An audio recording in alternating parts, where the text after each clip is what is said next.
I think we selected these two topics. I think they are the two most misunderstood topics in dog behavior, so I thought I'd try and present them both to you. One is the whole notion of reliability in training, which of course essentially comes down to enforcement.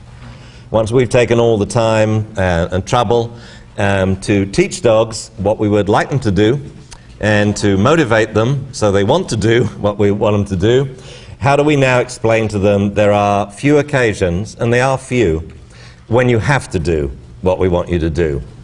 And these few occasions would be safety issues, like boundary training, that an open back door does not mean you wander through it onto the street. It means you stop right there. You never go through. And we want 100% reliability.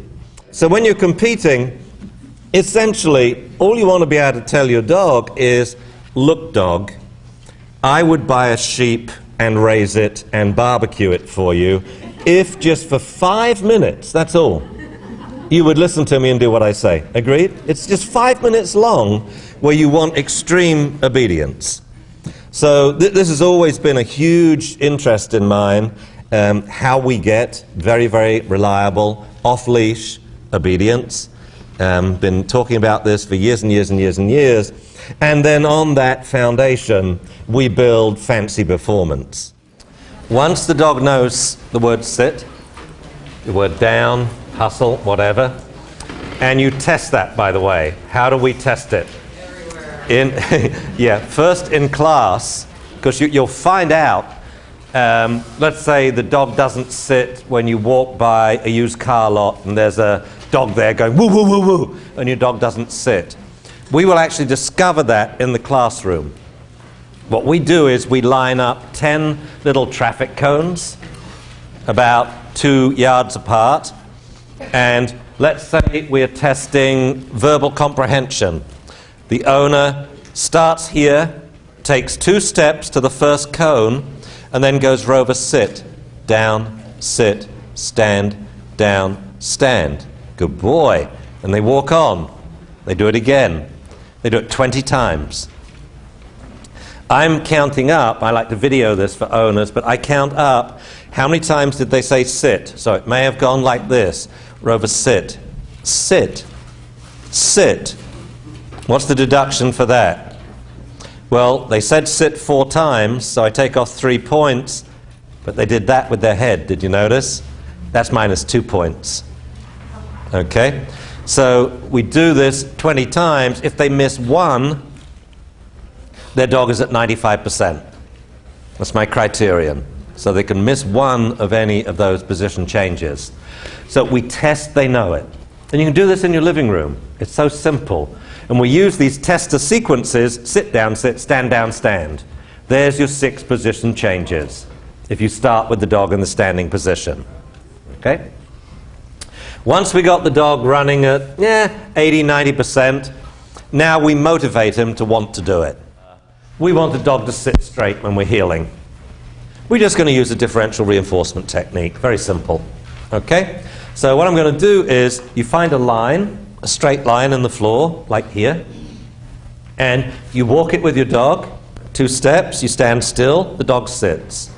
You look down at his butt and you measure how many degrees out of parallel is he.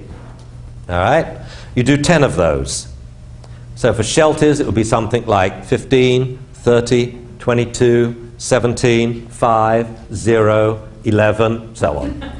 And the average sheltie is sitting, let's say, 14 degrees from the parallel. For a Malamute, it'll probably be 90 degrees. Oh, sometimes they can sit 180 degrees out, dead straight but facing you. All right? So this is going to be our test, train, test paradigm. This is how all training is done in my world. First, we test what the dog knows.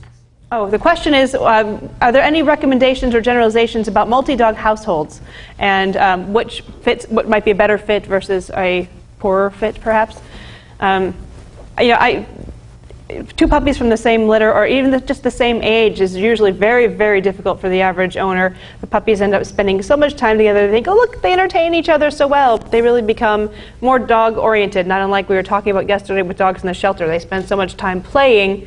And I try to tell people, if they really want two dogs, first of all, they should wait at least a year in between. But if they don't want to do that, then they should plan on spending 3 times the amount of time, because you have to do things individually with each puppy, and then you have to work on them together as well. So you'll be spending 3 times, not double the amount of time, but 3 times the amount of time training, and that they should still be housed separately. And if you kind of lay out what it would look like to make this work so that the dogs will bond to the owners and so they don't gang up on you and cause double havoc, I'd say that's probably the worst combination, is more about the age group there. Males, females, you know, it's so, I don't think you can really generalize. I mean, it's, we have our opinions. I think, neutered males do really well together. That's probably the easiest combination. And then male-female is a good combination. But some intact males live together well, and some intact females, or even spayed females, live together well. It depends on how they're managed in their household, which it's, and the dogs themselves. Yeah, I think there's generalizations, but there's also some real obvious common sense. I mean, the generalization is bring in a dog which is of opposite sex and different age from. This whole bitch stuff doesn't, that doesn't, like, how should I put it? What's the word? It's not true. That if dogs fight, it's much more likely to be 2 males. And this whole thing of, oh, bitches fight to the death, I'm sorry, they don't. And the other dog didn't go to the vet either. So the one obvious generalization is all dogs have bite inhibition.